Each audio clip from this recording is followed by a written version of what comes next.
இனிய அன்னையர் தின நல்வாழ்த்துக்கள். Happy mother's day. ஸோ இந்த உலகத்துல பிறந்த எல்லா மனுஷனுக்குமே அம்மா அப்படின்னா அது ஒரு ஸ்பெஷல் தான். ஸோ அது பணக்காரனா இருக்கட்டும் இல்லை ஏழையா இருக்கட்டும் யாரா இருந்தாலும் அதே மாதிரி எல்லா அம்மாக்களுக்குமே வந்து அவங்களோட பசங்க அப்படின்னா வந்து அது ஒரு ஸ்பெஷல் தான். பொதுவா அம்மாவா இருந்தா அவங்களுக்கு பையனை பிடிக்கும், அப்பாவா இருந்தா பொண்ணு பிடிக்கும் அப்படிங்கிற மாதிரி ஒரு இது எப்போதுமே இருக்கும். பட் எப்போதுமே வந்து அப்பா அப்படின்னா பொதுவா எல்லாருக்குமே உள்ளது கொஞ்சம் வந்து அவங்க சைடு கொஞ்சம் கோபம் இருக்கும், கொஞ்சம் என்ன சொல்றது, கொஞ்சம் அந்த ஒரு பயம் இருக்கும். அம்மா அப்படின்னா பொதுவாகவே வந்து இந்த கோபங்கிறத தாண்டி பாசம் அன்பு அதுதான் இருக்கும். ஸோ எல்லா வீட்லயுமே வந்து மேக்சிமம் நம்ம பார்த்தோம் அப்படின்னா அம்மா தான் வந்து செல்லமா இருப்பாங்க. ஸோ அந்த மாதிரி இது. ஸோ அன்னையர் தினம் அப்படின்னு நம்ம சொல்லும் போது இன்னைக்கு நமக்கு ரொம்ப கஷ்டமா இருக்கிற ஒரு விஷயம். ஏன்னா இன்னைக்கு பயங்கர டெவலப்மெண்ட் ஆகி போச்சு. எல்லாருமே நல்லா படிக்கிறாங்க, வேலைக்கு போறாங்க, சம்பாதிக்கிறாங்க, ஃபாரின் போறாங்க, எல்லாமே வந்து இருக்கு. அதுல எந்த மாற்று கருத்தும் கிடையாது. எல்லாமே வந்து எக்கனாமிக்கலி டெவலப் ஆயிட்டாங்க, டிஜிட்டலி டெவலப் ஆயிட்டாங்க. லேடிஸ் மெயினா என்ன சொல்றது, நிறைய வந்து இன்னைக்கு எல்லாம் படிச்சுட்டு நல்ல நிலைமையில இருக்காங்க. ஜென்ஸோட லேடிஸ் டாமினேட் பண்றாங்க, எல்லாமே சந்தோஷம் தான். பட் இன்னைக்கு மெயினா வந்து இன்னைக்கு இந்த அன்னையர் தினம் எல்லாருமே நம்ம கொண்டாடுறோம். இது பேர் என்ன சொல்றது, வாட்ஸ்அப் ஸ்டேட்டஸ் சொல்றோம், எல்லா வாழ்த்துக்கள் சொல்றோம், எல்லாமே ஓகே.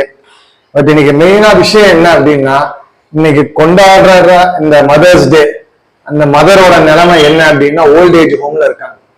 இன்னைக்கு அவ்வளவு ஓல்ட் ஏஜ் ஹோம் நம்மளால வந்து பார்க்க முடியுது.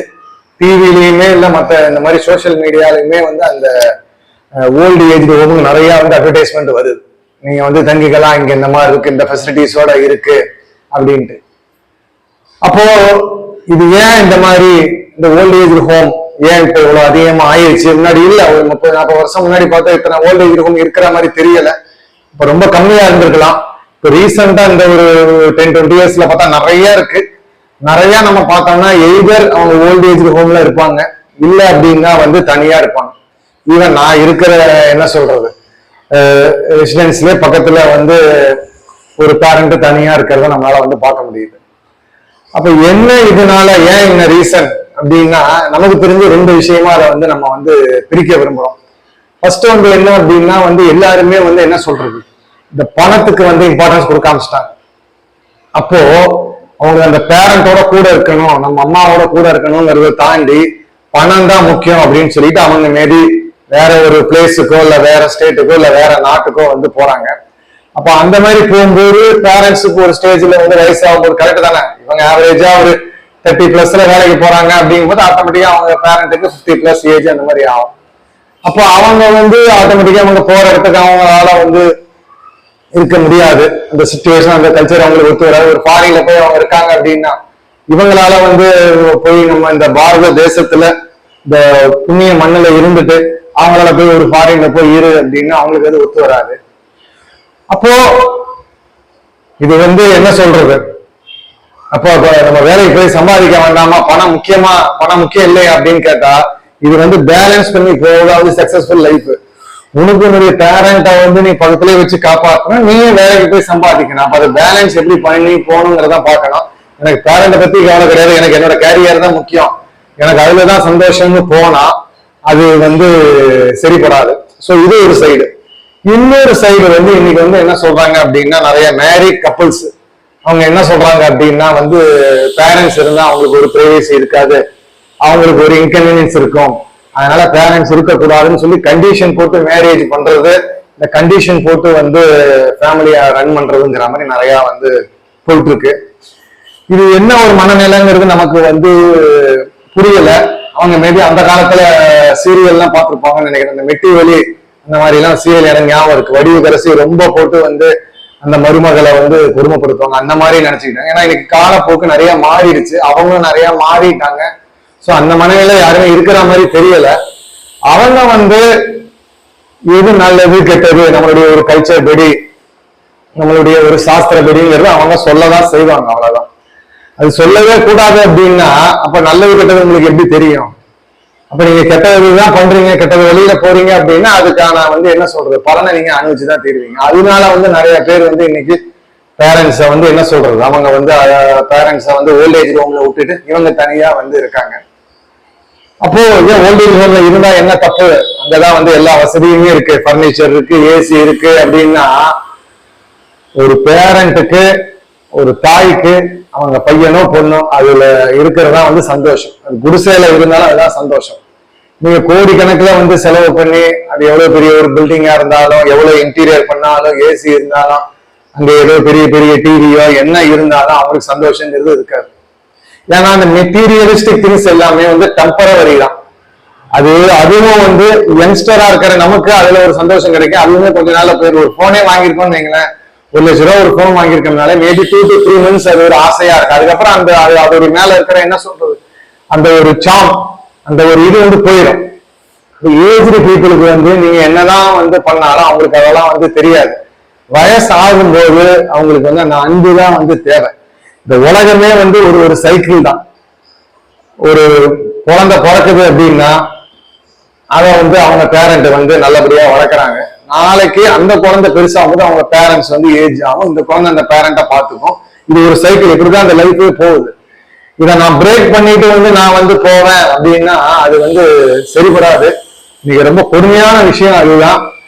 அப்போ அதுதான். அப்ப இன்னொரு மாதிரி வந்து எடுத்துக்கலாம். இப்போ ஒரு ஆளுக்கு வந்து என்ன சொல்றது, வேலையே வந்து இங்க லோக்கல்ல கிடைக்கல, அவனால சுத்தமா முடியல, அவன் ஃபேமிலி ரொம்ப கஷ்டப்படுது, அதனால அவன் போறான் ஒரு வெளிநாட்டுக்கு அப்படி அப்படின்னா கூட ஃபேமிலி இருக்க மத்தவங்க வந்து ஒன்னா சேர்ந்து இருந்து பாத்துக்கலாம். ஃபார் எக்ஸாம்பிள் ஒரு மேல் இருக்காரு, அவருக்கு கல்யாணம் ஆகிடுச்சு, ஒய்ஃப் இருக்காங்க, குழந்தை இருக்காங்க, அப்பா அம்மா இருக்காங்க. அப்ப அவருக்கு இங்க லோக்கல்ல மேபி ஒரு சென்னைக்குள்ளேயோ ஒரு தமிழ்நாட்டுக்குள்ளேயோ இல்ல இந்தியாவுக்குள்ளேயோ அவரால் வந்து பெருசா சேலரி கிடைக்கல, அவருக்கு வெளியே போனா நல்ல சேலரி கிடைக்குது, அதனால அந்த ஃபேமிலி டெவலப் ஆகும் அவர் போறாருன்னா, அப்ப அவர் மட்டும் அங்க போய் இருந்து அட்லீஸ்ட் ஃபேமிலியை வந்து டெவலப் பண்ணாங்க. ஃபேமிலி இங்க விட்டுட்டா அவரு போய் இருந்து அவன் ஃபேமிலி வந்து நல்லா இருக்கு, இவர் திரும்பி வந்து ஒரு காலகட்டத்துல வரும்போது வரலாம். பட் இவங்க இப்ப என்ன பண்றாங்க அப்படின்னா, பேரண்ட் அவங்க எப்படியே போட்டா நமக்கு என்னன்னு சொல்லி வந்து போயிடுறாங்க. இது பச்சையா சொன்னா இது ஒரு துரோகம் தான், இது ஒரு நன்றி கட்ட செயல் தான் அது. சோ அந்த பாவத்தை வந்து நீங்க என்ன பண்ணாலும் வந்து அது வந்து பண்ண முடியாது. நீங்க வந்து அதுக்கு நீங்க காம்பன்சேட்டா நான் அதை பண்றேன் இதை பண்றேன், நீங்க என்னதான் பண்ணாலும் அந்த பாவத்துக்கு வந்து என்ன சொல்றது பரிகாரமே வந்து கிடையாது. சோ உங்களோட ஒரு பேரண்ட்டை வந்து நீங்க வந்து கூட வச்சுக்கணும் அப்படிங்கிறது உங்களுடைய ஒரு கடமை. அது நீங்க வந்து பண்ணிதான் ஆகணும். இன்னைக்கு என்ன அப்படின்னா நிறைய பேருக்கு அந்த நம்பிக்கை கிடையாது. அவங்க நம்மளுடைய கம்ஃபர்ட் அது ஒரு மாதிரி அவங்க என்ன சொல்றாங்க அப்படின்னா வந்து ஃப்ரீயா இருக்கணும் அப்படிங்கிற மாதிரி வந்து நினைக்கிறாங்க.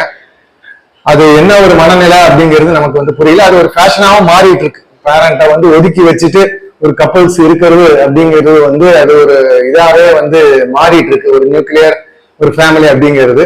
பட் அது எந்த அளவுக்கு தப்பு, அது எவ்வளவு வந்து மன உடைச்சல்ல போய் விழும், அதனால அவங்களுக்கு எவ்வளவு ஸ்ட்ரெஸ் ஆகுதுங்கிறது இருக்கு.